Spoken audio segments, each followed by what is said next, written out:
Good morning. Today I will be discussing about menstruation cycle children. Welcome to my channel. जैसा कि आप यहाँ पे देख सकते हो, ये पूरा डायग्राम यहाँ पे एनसीईआरटी का जो है वो ड्रॉ किया हुआ है और फिगर जो आपको दिखा रहा है इसमें आप देख सकते हैं 3 यहाँ पे चीज़ें आपको नज़र आ रही होंगी। यूट्राइन इवेंट्स, ओवेराइन हार्मोनल लेवल्स और ओवेरियन इवेंट्स। इसके अलावा तीसरा जो आपको दिख रहा है हार्मोनल लेवल्स ऑफ पिट्यूटरी। तो आप बच्चों यहाँ पे एक चीज़ समझ लीजिए कि 3 चीज़ें यहाँ पे काम कर रही हैं एक साथ जब भी मेंस्ट्रुअल साइकिल होती है। और मेंस्ट्रुअल साइकिल का जो टाइमिंग यहाँ पे दिखाया हुआ है वो पूरा का पूरा 1 से लेकर के 29 तक इन्होंने ये दिया हुआ है। अगर आपको दिख रहा हो तो ये 29 है।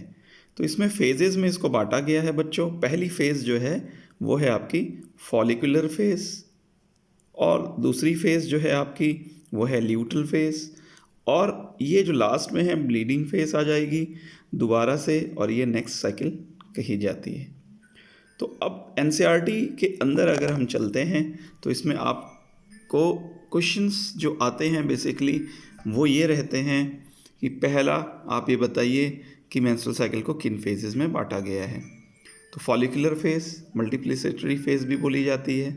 दूसरा आपका ल्यूटल फेज़ है जिसको सेक्रेटरी फेज़ हम बोलते हैं, जिसमें कॉर्पस ल्यूटम टूट जाता है और वो रिलीज़ करता है अवम को। और तीसरी फेज़ जो है वो ब्लीडिंग है, जिसमें अगर मान लीजिए फर्टिलाइजेशन नहीं हुआ तो इंडोमेट्रियम लेयर ब्रेक कर जाती है।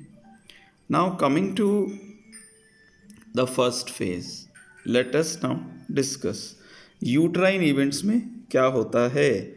यूट्राइन जो इवेंट्स हैं यूट्रस के अंदर होते हैं। यूट्रस की जो इंडोमेट्रियम लेयर है वो पहले जो टूट चुकी होती है वो दोबारा से बनना चालू होती है 5 जो है डेज से, और वो बनते बनते जो है वो अपने पीक पे आती है और 14वें दिन तक बहुत हद तक बन जाती हैं। ठीक है। और जो है उसी समय जो है ओवेरियन जो हार्मोन लेवल है वो भी बढ़ जाता है। और आपको मैं एक बात बता दूं, यहाँ पे एनसीईआरटी में ये साफ साफ यहाँ पे लिखा है गोनेडोट्रोपिन्स, यानी जो ओवरी के हार्मोन, जो आपके हार्मोन गोनेडोट्रोपिन जो रिलीज़ होते हैं आपके पिट्यूटरी से, ये दोनों हार्मोन्स हैं एफएसएच और एलएच। आप देख रहे होंगे शुरुआत में फॉलिकल स्टिमुलेटिंग हार्मोन बढ़ रहा है और ल्यूटिनाइजिंग हार्मोन कम है।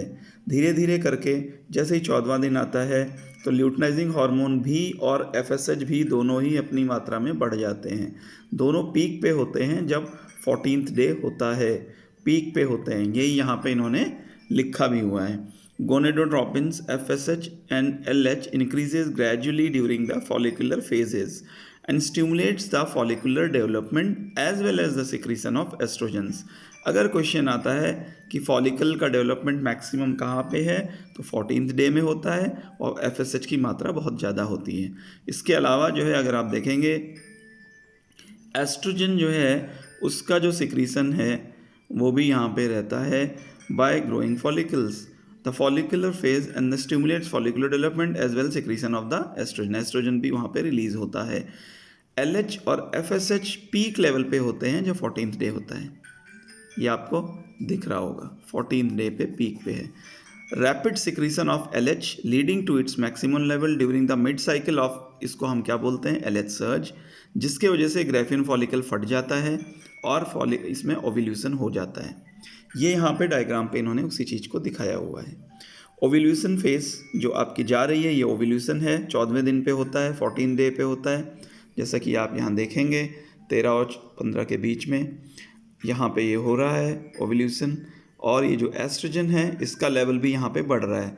तो एस्ट्रोजन तो शुरू से ही बढ़ा हुआ है लेकिन उसकी मात्रा ज़्यादा हो जाती है 14th डे में।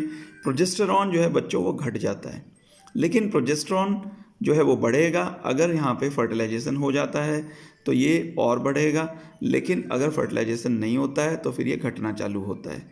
ठीक है, ये बड़ा इंपॉर्टेंट बात है। और एस्ट्रोजन का लेवल बढ़ जाएगा अगर नहीं हो रहा है फर्टिलाइजेशन। इनका काम क्या है, इनका काम जो है प्रोजेस्टेरॉन का काम है इंडोमेट्रियम की लेयर को सस्टेन करना, मेंटेन करना। ठीक है, और ये कहाँ से रिलीज़ होते हैं, ये ओवरी से रिलीज़ होते हैं।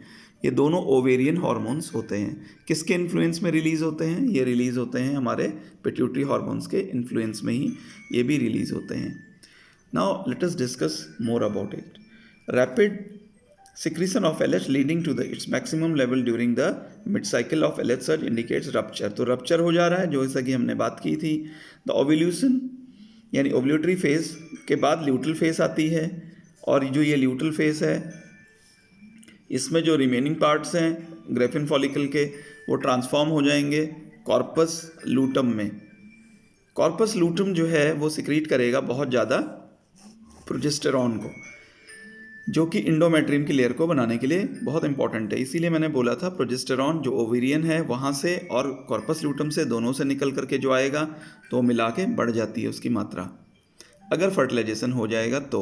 सच an endometrium is necessary for implantation of the fertilised ovum and the events leading to pregnancy. During pregnancy all the events of menstrual cycle stops. Pregnancy में सारी साइकिल स्टॉप हो जाएगी, मेंस्ट्रुअल नहीं होगा। In absence of fertilisation, ये भी आप देखिएगा कॉर्पस ल्यूटम डिजनरेट करता है, इससे डिसइंटीग्रेशन होता है। जब कॉर्पस ल्यूटम रिसीड कर रहा है, ये आपको दिख रहा होगा, ये छोटा होता जा रहा है, रिसीड कर रहा है।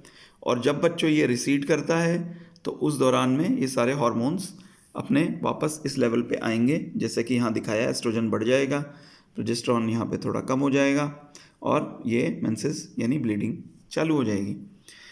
In human beings menstrual cycle जो है वो रुक जाती है 50 साल में, जिसको कि हम मेनोपॉज बोलते हैं। ये जो साइक्लिकल चेंजेस है इंडिकेट करते हैं नॉर्मल रिप्रोडक्टिव फेज का। ठीक है, okay, thank you children. And आप लोग ज़रा इसको एक बार बढ़िया से एनसीईआरटी को देखिए। Thank you.